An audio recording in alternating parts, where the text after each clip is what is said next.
Welcome to the Obojima Podcast. My name is Jeremiah, and I am with Adam and Ari, and we are the writers of Obojima, a 5e campaign setting loosely based on a bunch of other cool stuff. And today you'll be joining us as we talk about companion spirits or companions in your game. This is a system, a mechanic system that we made that turns familiar like characters into more pseudo NPCs that help develop your story and are interesting and creative and fun. And so, yeah, today we're just going to be talking about them, loosely chatting about some of the mechanics and then, our concept behind it and why we switched this from just a standard familiar system. Yep. And so, yeah, we'll be jumping into that now. So let's break down the basics. So it started off as just familiars, better familiars, and familiars are already pretty good. I like familiars, but more unique familiars with a variety of options. And then as we started writing Obojima, we realized that is not really the vibe that we wanted for these spirits, although they can be pest-like and small critters and things like that. We wanted them to feel more autonomous. Thinking back to some of the inspiration for these, which would be, I wish I knew the cat's name from Kiki. What's the cat from Kiki? I know the black cat from Kiki's Delivery Service, Calcifer from Howl's Moving Castle. Yep. Navi from Legend of Zelda, Link's Little Fairy from Ocarina of Time and Majora's Mask. There's thousands of examples where familiars, Tinkerbell, where familiars are less familiars and more companions. They got their own thing going. They've got their own thing. They have their own wants and desires and can go against you and be at odds with you in some capacity.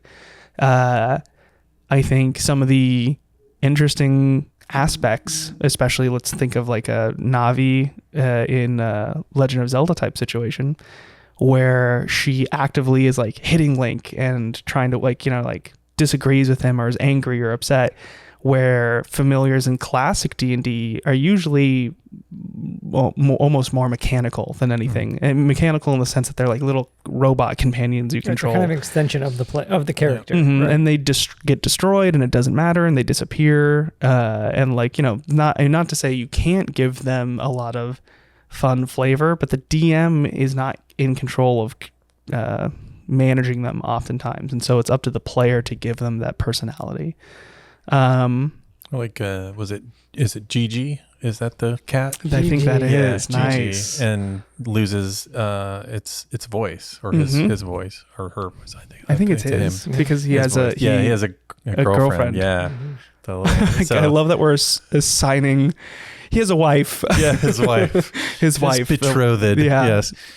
He has a cat friend. Yeah. That he has babies. He loses his voice and he just meows. Yeah. So then she's got to figure out a way. It almost is like it's a very sad story, right? Becoming not non-magical. Yeah. It's pretty heartbreaking in the movie. Yeah. I don't know that Gigi ever gets his voice back. I think even at the end, he's there, but he is non-magical. Yeah, he just becomes a regular cat. How sad. What is that even? How does that happen in the movie? I'm going to go down a crazy rabbit hole. But the point is, though, that is interesting because Gigi has his own arc. Yeah. Unlike the find familiar spell, which is what most people talk about or think of when they think of familiars in D&D, is this thing you summon and dies, and it doesn't, because it doesn't die. It's not a real thing. It's like an arcane fey-like thing that when you hit it with a hammer, it poofs into smoke, and then you summon it an hour later, and it's good to go. It's also like, hey, how you doing? Like, I don't know. Like, even in familiars, like, it could be that they don't remember stuff. Like, you summon it again, and it could come back completely blank and just be like, hello, how you doing? Like, I'm ready to serve, again. But I don't know. Sometimes you can resummon a familiar, and it has the same memories. Like, hey, you bonked me on the head last time, or I don't know. But these companions were more like their own thing, their own unique. They have their wants and dreams and hopes and desires, and they could even have their own stories and like you were saying earlier, like their own story arcs. Yeah. So I think the other big thing that D&D Familiars has separate and different from our companions, or at least the companions we're talking about, is their intelligence level. Almost all familiars are baseline animals with animal style intelligence, compared to Calcifer, from Howl's Moving Castle, who has his own personality and is his own person and has his own points of view, and is a little conniving in certain circumstances, and maybe a little charismatic, or tries to bolster himself like he's the master, and very interesting. And that you don't get that out of a fox familiar or a owl familiar that goes and does the aid swipe by attack for you once a turn.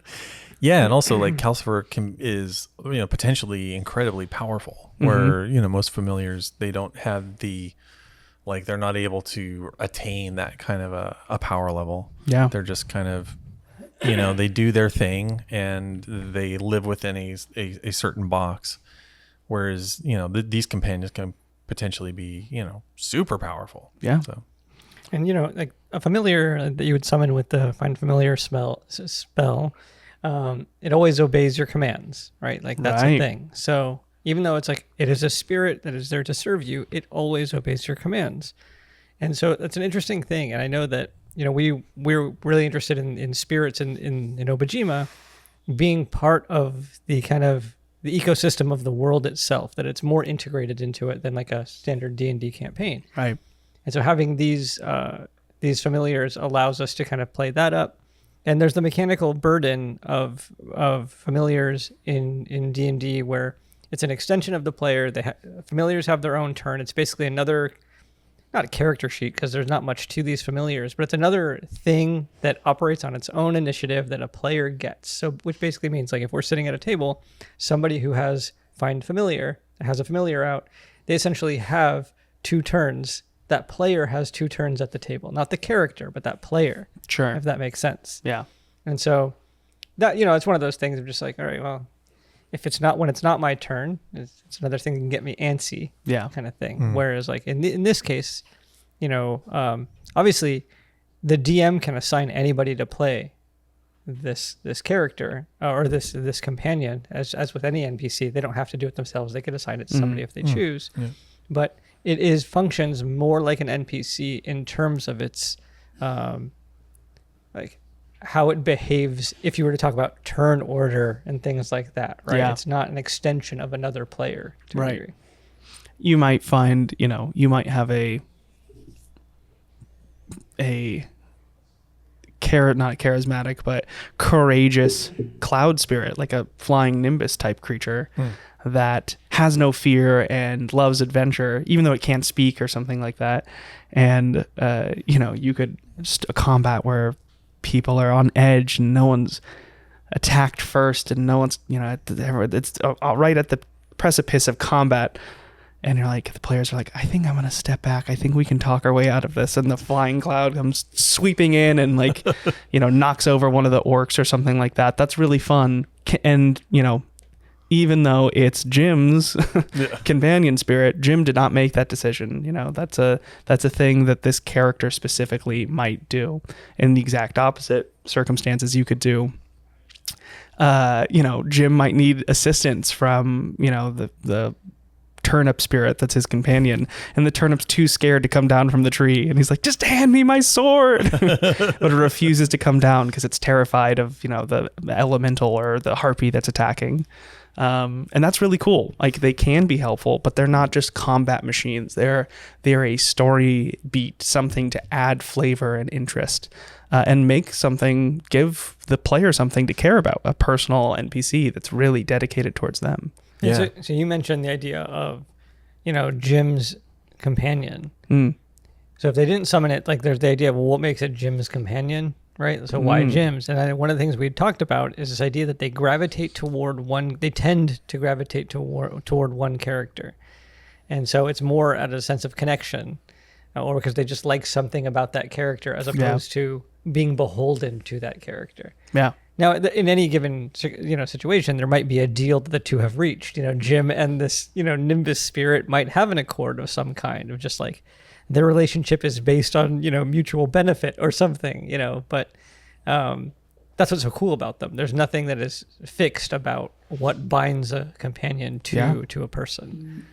And in fact, there's nothing binding them. That's the other thing. Right. We've even discussed like the concept of a companion spirit joining you for a level or two and then disappearing. And then, 9 months down the later, you see the turnip spirit that was your friend. And they're like riding on the back of like a Vespa in the middle of the Gale Fields. And they're like, Juniper? And like hops off. It's like, oh, I've been looking for you. Yeah, you got lost in the mountain and I got bored. But ate a bunch of raspberries and that was cool. So here I am again a year later. Yeah, is it like what is like if you've got a familiar on one hand and you've got a full NPC on the other hand, like where on that sliding scale do these companion spirits land? Like they're somewhere in the middle. Yeah, but they're not. Like, are they full NPCs in a sense, or is there some way that they're like? I don't know, like, I guess because you as a player can play them. Yeah. They're not your classic NPC. Yeah. It's an NPC. It is very similar to an NPC, but I would say maybe a simplified version of one. One that really desires specific things and has really maybe not a narrow mindset, but narrow views and goals where they I guess one of the things that we talked about is companion desires versus companion goals and things like that. Yeah. And that's also one of the driving factors that they would approach and move along with an adventure of some sort. And so yeah, I don't know. It is hard. They are companions for storytelling aspects, and they latch on to players. But mechanically, they're probably more akin to NPCs, than I would say. I think they're probably a subset of NPCs. Is more appropriate. But yeah, I mean, it's one of my favorite things in the book is their tables of their desires and their goals, and I forgot we even had like disposition and quirks and stuff. Yeah. So it's a really fun way to flesh out the companions. It just puts a smile on my face. Yeah, because they're kind of like, in some ways, they can become like pets. They can become parts of the party. They're not like a familiar where they're obeying your commands. They're not like you mentioned, they're intelligent, they have agency, they have their own wants and needs. Sometimes they can go counter to what you want. So in that way, they're like NPCs, but they are like familiars in that generally they're kind of coming in to be your pal. They're to be like a sidekick or to help you out in some way. They're a great like kind of DM tool to they could give you a quest. They themselves could be a quest. Like they have a goal, and because they're adorable and you love them, you're like, I want to get you the ice cream that is at, in Mount Arbora that can only be found there. Like that sounds wonderful. Like I'll do that because this companion spirit is just so cool. Like, so in that way, like a DM can use them to, like if there's a lull in the campaign, or if there's like the DM needs to get the party from one area to another, they can use a companion spirit to sort of, accomplish that.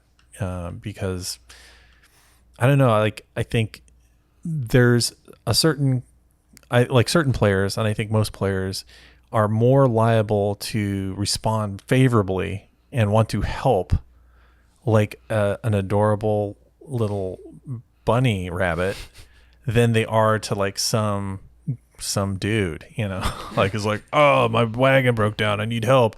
And they're like, yeah, whatever, I don't care, like go fix it, But if you've got this adorable little bunny that's like, oh, I need to get carrots to my family that lives in the hole on the side of the mountain. Like, you're like, oh, we're so there. Like, we're totally doing it for you. You know, like, so yeah, I think that way they're like NPC plus.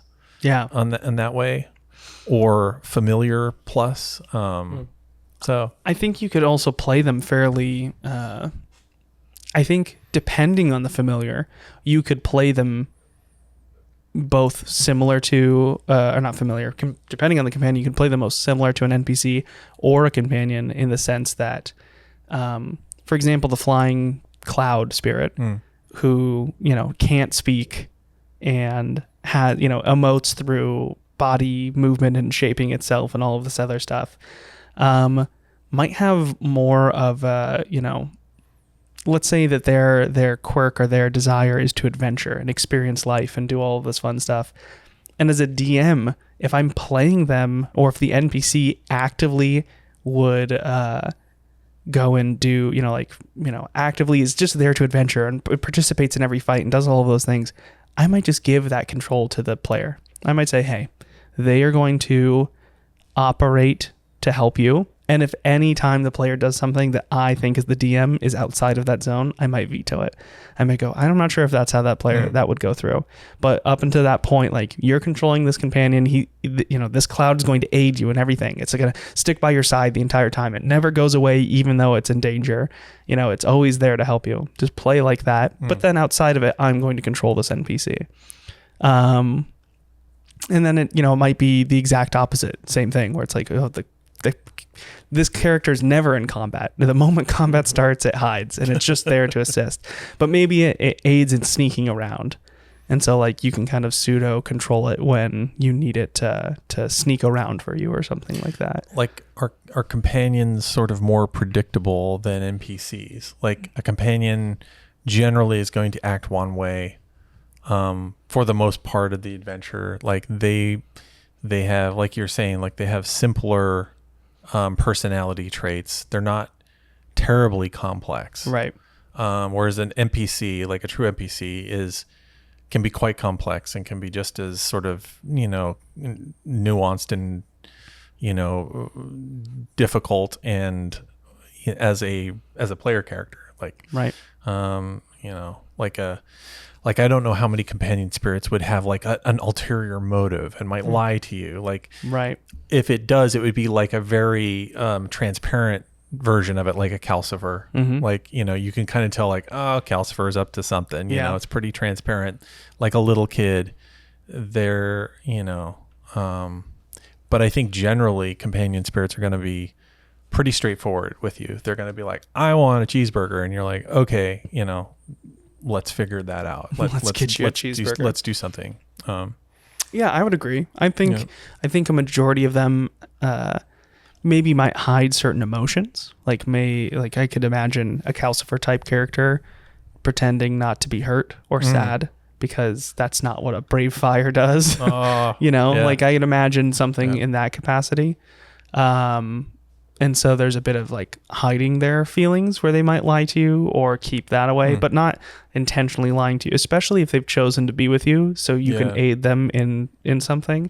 I don't see them often lying, unless, again, you know, I could also see a companion not wanting to, all of a sudden its goal feels too close and they lie to stay with you. I guess it was. I guess the hole for the carrots wasn't around here. Maybe it's on the other side of the mountain. Yeah. And you're like, okay, what's going on, Dust Bunny? On? Yeah. What's going on, little buddy? And that's interesting. I think that's really that's cool. That means you're the companion. There's an emotional connection. It means it's probably pretty tough for everyone. Do you think like the hopping, was it the lamppost or the hopping broomstick in is that Spirited Away? Howl's Moving Castle. I was going to say Anastasia. But like that, is that Turnip Head? Yeah. Well, Turnip Head he's a dude. He's a guy. He's the prince. He's the prince that started the war. His disappearance. So you could play him as a companion, and that's really interesting. I have a companion spirit that I've been hanging out with that's like mute, and just to find out a year later that it's like an adult man. That's been cursed. I'm thinking of the mice from The Wandering Forest having a mouse companion spirit just to find out it's a polymorphed person. Yeah. Can we, do you have dice nearby? Can we make a companion? Sure. Let's do it. Can we get dice? There should be some on the back wall. There should be a glass bowl full of them. So before we do, like, roll up the stuff on the tables to make one, should we go through the types? Yeah, let's do it. Okay. So there are different types that are, we've categorized them essentially by, I guess, how do we describe what constitutes a category? So there's basically like qualities. And so we kind of group them by like qualities. Like, for example, you could have one of your companion spirits might be an animated object, which is an object that has been occupied or whelmed by a spirit.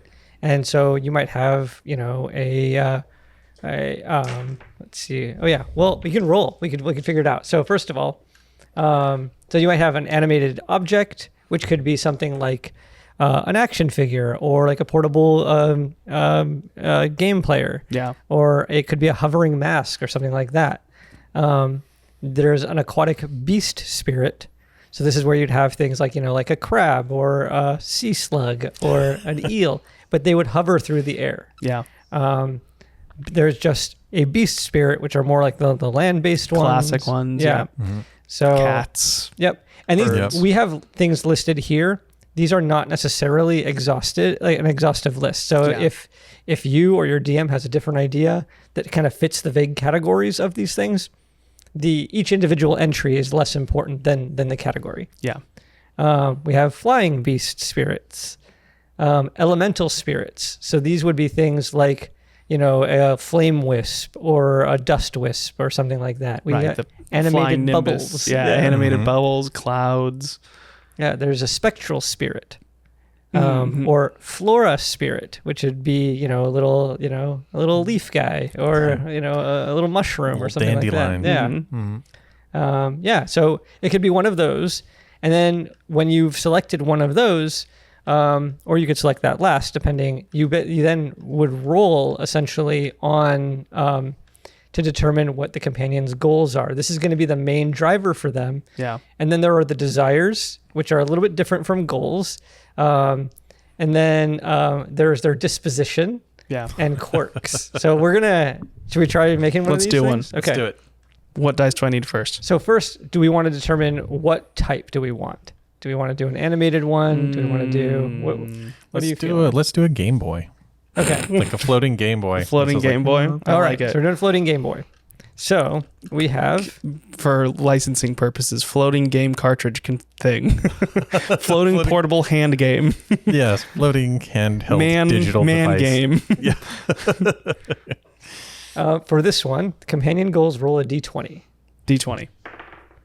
14.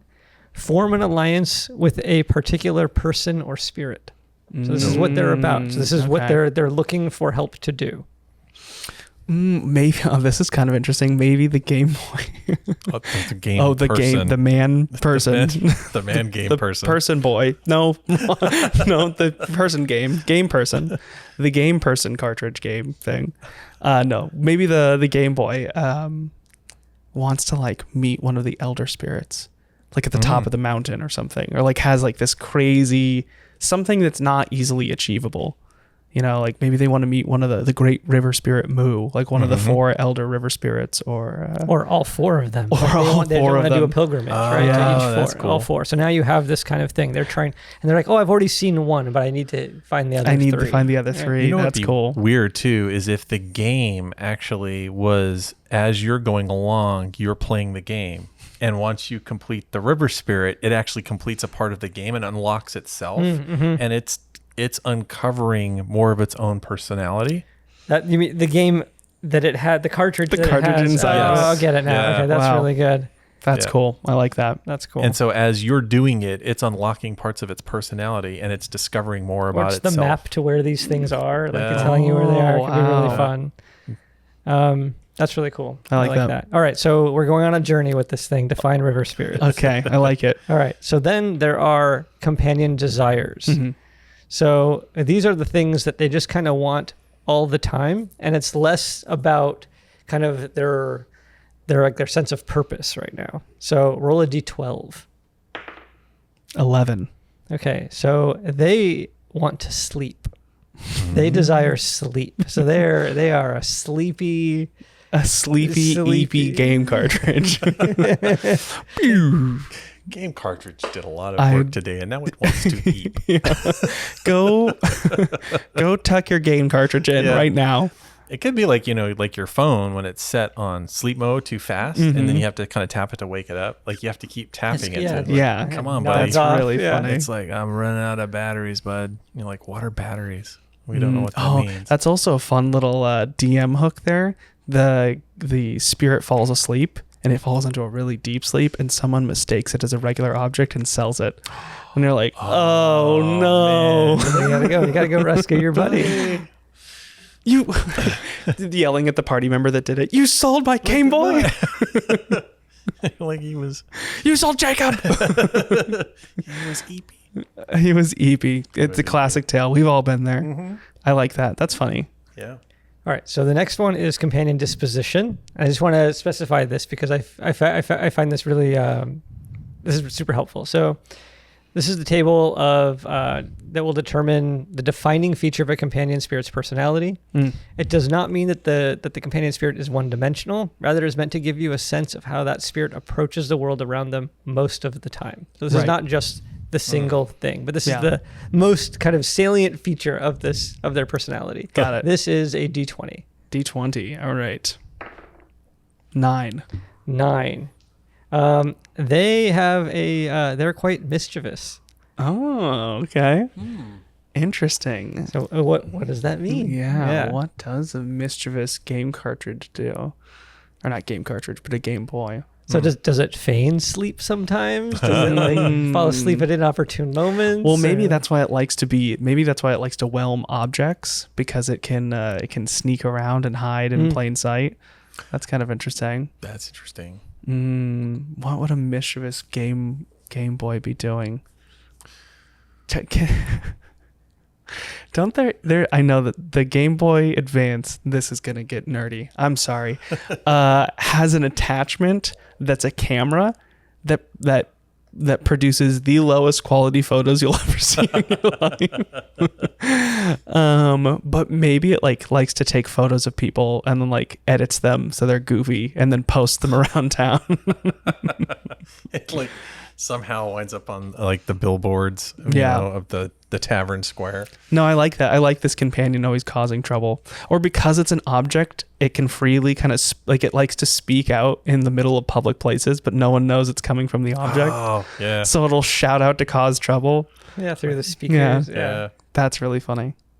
Almost like a thaumaturgic style voice where it echoes throughout the room, but no one hears it. It can also be mischievous in the way that it tries to it tells you you can go steal that. Go steal that. It's like a go get it. And you're like, no, man, it's like the little devil on your shoulder trying to tell you to do bad things. Yeah, I like that. Yeah. Or in your back pocket and it's talking for you. It'll say something and people always assume it's you. Hey, Baldy, what'd you say to me? I didn't. I swear it's a Game Boy in my bag. I swear it's a spirit. Yeah. They're like, yeah, right. Oh, yeah, right. And then you pull it out and it's all asleep. You're just like, oh. You're about to leave the room that you've successfully heisted and stolen the MacGuffin. The Game Boy from the back. Good thing he didn't check your bag. Yeah, that's really fun. I like that. All right, and then to round this out, we have companion quirks. So as if he wasn't quirky enough. All right, so this is a D10. D10. All right. 8. So our buddy is also forgetful. Oh my gosh. I love this guy. Just like that. You have an unforgettable I love him companion. so much. He's sleepy, forgetful, and mischievous. but wants you my to go on gosh. this quest for all the rivers. I almost imagine you'd find him like in the treasure hoard of a dragon. Yep. You'd be like, what are you doing in here? He's like, I have no idea. And you might have, like, you could take that and say, like, if you find different cartridges, you might roll different quirks for each cartridge. Yeah. Whoa. It's a different That's personality cool. in each cartridge. That's neat. Oh my gosh. It makes me think of the ancient days, like when personal computers first came out. And I remember this day. So I was sure this was going to be about ancient Egypt. Yeah, I was. No. So I was all ready. Yeah. This is just when I was a child. That's the When ancient philosophers would talk Yeah. about my personal Macintosh. days. From time beyond time. No, it was. I had an Apple IIc, and you had to load the RAM into it. Mm-hmm. And so you'd load it in, and it would go up, and then you could play your games, and then you could do stuff. But as soon as you turned it off, it was gone. Like everything was wiped out. And so this Game Boy is the same way. Like if it eeps, or if you unplug it, or if you turn it off, then it forgets everything. And then when you boot it up again, it's almost like it comes back into life. It's still mischievous, and Yeah. it still wants to do the same game. Yeah. Because that's the game, because the spirit is kind of in our headcanon here, like the spirit has whelmed into sort of what the cartridge is, which is Yeah. go find the rivers. Yeah. It might have like save points in the game, so it only comes back to the last Yeah, that could be point. part of the thing, is that Wow. you've got to try to find save points. That's cool. for it. That's For actually it, and that's- why it's trying to find Memory. Yeah. Oh, yeah. Cool. Like finding memory anchors. Yeah. Like There not only do you have a companion, you now have a campaign. You do. that Yes. was there the you go. coolest thing ever. I also like the idea of maybe the cartridge is a little jittery in there. So like you bump it too much and he'll forget the last minute. oh man, You're like, oh. I remember that. Yeah. The dog would kick the Atari or something, Yeah. and you'd just be like, "No, I got I so didn't far in save." Pitfall." Yeah, like I was on this new to blow level. on the cartridge. Yeah. And Yeah. The dog's just like, "What?" You know. That's really cool. That's a Yeah. really fun companion. That's I really like it. Behold the power of companions. And so the DM would be doing, by the way, just to let everyone know, the DM would be doing this behind the scenes and then introduce this character, in whatever situation that you find best suits the character. And they'll, depending on how it goes, you kind of play it out. You might have a player in mind, like a player character in mind that you want to introduce the companion for. Or it might be a situation where you put the companion in front of everyone and see who gravitates towards it. Yep. Yeah. But be careful, because infighting will occur if it's Oh, too man. cute. If it's too, yeah. If it's too cute, everyone wants a companion. And the fact, and what's cool about them is that they do, like you said earlier, Jeremiah, is that these spirits can come and go. Yeah. So this one will drift in for a little while. You'll kind of help them out. Maybe they only need help to find like the last one of these, river spirits. And then it's like, cool, did it. Yeah. And then they're like, thanks, pal. And then they're off, right? And they're doing their thing, or they're sold. Do you want the most tragic ending to this story? I'm gonna break everyone's heart. Oh man. You go to the final river spirit, and he completes it, and he resets, and he doesn't remember anything. And he's been doing this for years. Oh, that's it. Over This and is over again. over and over and over again. It'd be so sad if he dude. does like, if he kind of has a jokey demeanor and it's like the same jokes. It's like, Yeah. oh. Oh no. He says the same. Yeah, He it's says the. lines Oh of- my gosh! For any DM ready to absolutely crush your characters, your players, write down the first thing that he says to the player, Yep. and then repeat it a year later when he uses memory wipes. Hello, friend. Hey, Hey there, traveler. you're looking extra sparky today. You want an extra companion by your belt? And it's like, oh no. Absolutely crushing. Yeah. Your players will 1000 be like, can I use greater restoration on a Game Boy? Like, what do you want to remove curse? What do I need to do? I will sell my soul to give this boy a game. So good. Yeah. So that's really That is brutal. That being said, I want to harken back to the mechanic side of things really quickly, because that was an amazing character. But it made me, in the middle of all of that, I thought of something that I think would be really interesting as a perhaps example of how you could do this, where the DM has control of the character, but the player still feels like it's personally their companion and not just an NPC. And I think this is how it lines in the middle. The DM says, this character goes and does this thing. The companion goes and does this thing. It's Ari's companion. Ari, go ahead and roll for me. Ari's rolling all of the companion stuff, but I'm controlling it as the DM. So Ari feels attached. Ari feels like he's doing something. And Ari also feels responsible for when that companion loses the stealth roll and gets discovered or fails to jump over the cliff. I'm so sorry. And so that's a cool way to mix the NPC, where it's or mix as a mix of NPC and familiar, where DM's controlling, but player has the agency by rolling. Yeah. And that's fun. I think that's a really fun way of doing it. That's and cool. If I were going to do it, I would do it like that. Yeah. That's a good way to do it. I honestly absolutely love this companion character. We could do this like a half dozen more times and you'd love all of them. I know. So Ari did all of the, I think Ari, you did all of them. Was it Adam? Ari, I think you did all of the. I don't think I did all of them. I think you did. I think you. I didn't. Well, I'll tell you this much: I did not do any of them. I was the stats on. There these. were the companion types. I did the companion types, or I helped with the companion types, but I didn't do any of the the quirks or any of that stuff. I think that's all Ari. Yeah, it must have been in some sort of fugue state. Then you must have been EP and reset when your cartridge got loose. Yep. Yeah. I think you did all the desired disposition. It got stuff. done. Yeah. That's all. But no, it works really well, honestly, I think. And this kind of harkens back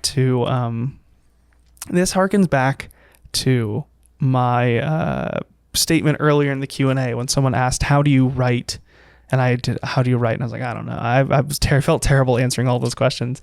But one of the things I did say is bouncing off of ideas. I think building out NPCs in this way is significantly more interesting when you roll for it and then you get to talk about it. When you talk and have conversation, because I think each one of us added a really interesting idea to what that quirk or that disposition actually meant. And from that, we formed a very intriguing campaign and character and companion. So find a writer's group. So find a writer's group. So start a D&D company. And then from there, you're going to have roughly 4 years and potentially a worldwide pandemic where things are not the best. But then you'll have the best companion spirit. You'll have an amazing companion spirit. So what you're going to want to do is start working at Wizards of the Coast when they're 10 years ago. Start working back in 2014, just before the release of 5e. So you start by going to school for engineering and realize you're terrible at it.